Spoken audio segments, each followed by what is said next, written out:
1000 সরকারি চাকরিজীবীর দ্বৈত নাগরিকত্বের সন্ধান পেয়েছে দুর্নীতি দমন কমিশন দুদক। রাজনীতিবিদদের পাশাপাশি যেসব সরকারি চাকরিজীবীর বিরুদ্ধে বিভিন্ন প্রকল্পের অর্থ লুটপাট ও পাচারের অভিযোগ উঠেছে তাদের প্রায় সবারই দ্বৈত নাগরিকত্ব রয়েছে বলে দুদক সূত্রে জানা গেছে। বাংলাদেশের আইন অনুযায়ী কোনো দ্বৈত নাগরিক সরকারি প্রতিষ্ঠানে চাকরি করতে পারবেন না। তাই সরকারি চাকরিজীবী এসব দ্বৈত নাগরিকদের বিষয়ে বিস্তারিত তথ্য চেয়ে সম্প্রতি কয়েক দফায় 4টি দপ্তরে চিঠিও দিয়েছে দুর্নীতি দমন কমিশন। জাফর ইকবালের রিপোর্ট, জানাচ্ছেন ইমতিয়াজ আহমেদ। বিগত সরকারের আমলে অর্থ লুটপাট ও পাচারের অভিযোগ ওঠা রাজনীতিবিদ ও সরকারি চাকরিজীবীদের প্রায় সবারই দ্বৈত নাগরিকত্বের সন্ধান পেয়েছে দুর্নীতি দমন কমিশন দুদক। ফলে দেশ থেকে পাচার হওয়া অর্থ উদ্ধার করা কঠিন হয়ে পড়েছে।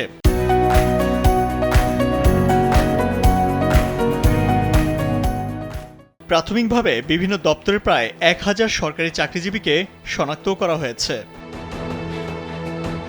দুর্নীতি দমন কমিশনের একজন মহাপরিচালক জানান, বিভিন্ন সরকারি কর্মকর্তারা উচ্চতর ডিগ্রির উদ্দেশ্যে বিদেশে যান। সেখানে গিয়ে তারা দীর্ঘদিন বসবাস করে নাগরিকত্ব বা স্থায়ী রেসিডেন্স কার্ড নেন।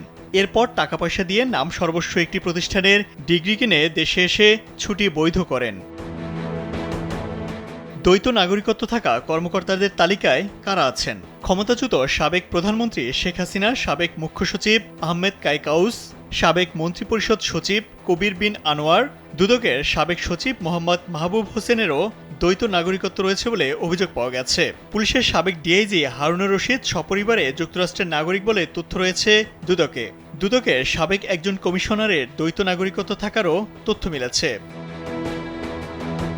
যেসব সরকারি দপ্তরের কর্মকর্তাদের মধ্যে দ্বৈত নাগরিকত্ব আছে সেগুলো হলো police, BRTA, Bangladesh bank, Rajuk, Chittagong উন্নয়ন কর্তৃপক্ষ, গাজীপুর উন্নয়ন কর্তৃপক্ষ, স্বরাষ্ট্র মন্ত্রণালয়, পররাষ্ট্র মন্ত্রণালয়, গৃহায়ন ও গণপূর্ত মন্ত্রণালয়, জনপ্রশাসন মন্ত্রণালয়, সমাজ কল্যাণ মন্ত্রণালয়, বিদ্যুৎ, জ্বালানি ও খনিজ সম্পদ মন্ত্রণালয়, স্থানীয় সরকার, পল্লী উন্নয়ন ও সমবায় মন্ত্রণালয়, বাণিজ্য মন্ত্রণালয় ও অর্থ মন্ত্রণালয়। এছাড়া দেশের বেশ কয়েকটি পাবলিক বিশ্ববিদ্যালয়ের কয়েক ডজন শিক্ষক রয়েছেন এ তালিকায়।